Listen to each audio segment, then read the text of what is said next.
اللہ اللہ اللہ اللہ عقیدہ سوچ. دیکھیے بات یہ ہے کہ ڈاکٹر ذاکر نائک صاحب بہت عظیم مذہبی اسکالر ہیں اور خالی ایک ملک کے نہیں ہیں بلکہ انٹرنیشنل سطح کے ہیں. اللہ تبارک و تعالیٰ نے ان کو عالمی سطح پہ مقبولیت بھی دی اور قبولیت بھی عطا فرمائی. اور ہمارے اردو بولنے والے تو تھوڑا طبقہ ہے دنیا میں، پاکستان انڈیا میں بھی سارے لوگ اردو نہیں جانتے، بنگلہ دیش میں بھی نہیں جانتے، باقی بھی دنیا میں تھوڑا طبقہ ہے اردو کا، لیکن انگلش جاننے والے دنیا میں بڑی تعداد ہے. اور ان تک میسج پہنچانا اسلام کا ہمارے پاس چند لوگ ہیں انگلیوں پہ گنے ہوئے. آپ اپنے ارد گرد دیکھیں اعتراض کرنے والوں کو کہ وہ کیا انہوں نے کافروں تک، ان لوگوں تک جن کو اردو آتی ہی نہیں ہے، ان تک دلائل کے ساتھ، مضبوط دلائل کے ساتھ کیا اسلام کا پیغام پہنچایا؟ اگر آپ یہ سوال کریں کہ اس وقت پوری دنیا میں اسلام کا پیغام مضبوط دلائل کے ساتھ کافروں تک کون پہنچاتا ہے تو آپ کی زبان پہ ایک ہی نام آئے گا. وہ کیا نام ہوگا؟ ڈاکٹر ذاکر نائک.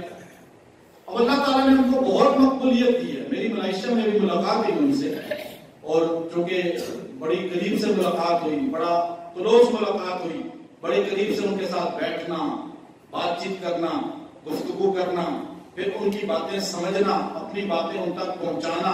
ایک ہوتا ہے کہ رسمی ملاقات ہاتھ ملایا اور مل کر چلے گئے، وہ اور چیز ہے.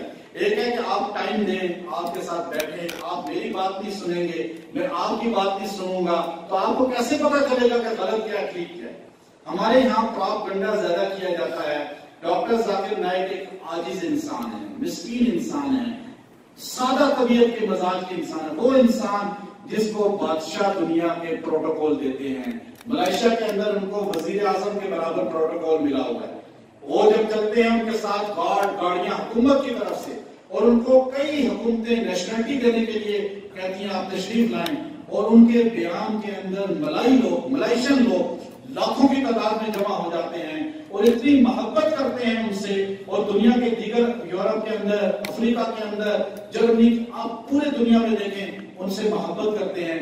اتنا پروٹوکول جس انسان کو مل رہا ہے، دنیا اس پہ پیسے نچھاور کر رہی ہے، لیکن آپ ان کا لباس دیکھیں، ان کا بیٹھنا دیکھیں، ان کا بات کرنا دیکھیں، ان کا گھر سے مسجد کے لیے آنا، مسجد سے گھر پہ جانا، پہلی صف میں بیٹھنا نماز میں، اور نماز کے انتظار میں، ہر نماز کے انتظار میں آ کے بیٹھ جانا اور تسبیحات پڑھنا، ذکر میں رہنا، فکر میں رہنا.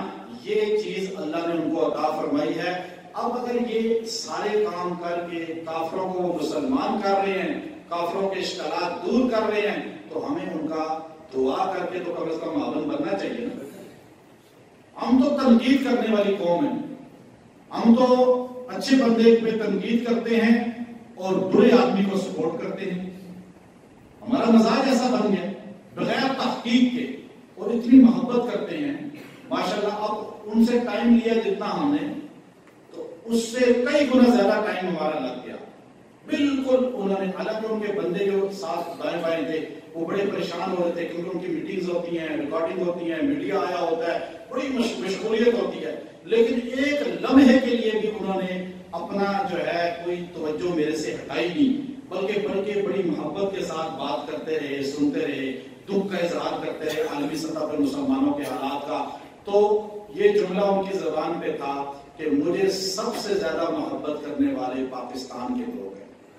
اب مجھے پتا چلتا ہے. تو ہمیں ایسے لوگوں کی قدر کرنی چاہیے. ہمارے پاس، امت کے پاس ایسے لوگ سرمایہ ہیں. تو میں نے ان کو دعوت بھی دی کہ آپ پاکستان تشریف لائیں. انشاءاللہ ہم آپ کے ساتھ پاکستان کے لوگ چلیں گے بھی، اور آپ کے مداح ہیں، آپ کے انتظار میں بھی ہیں، انشاءاللہ پاکستان بھی تشریف لائیں گے. تو اس لیے ہمیں ہر خیر کے کام میں، جو بھی بھلائی کا کام کر رہا ہے، امت کے اصلاح کا، امت کو تقویت دینے کا، ہمیں اس کا بازو بننا چاہیے. اختلافات کو، فرقہ واریت کو، اپنی اپنی جماعتوں کو، اپنے اپنے جتھوں کو چھوڑ کے امت کرنا چاہیے. یہی اصل میسج ہے. ہم اختلافات میں پڑ جاتے ہیں، چھوٹی چھوٹی چیزوں میں پڑ جاتے ہیں. اللہ تبارک و تعالی ہمیں عمل کی توفیق عطا فرمائے. اللہ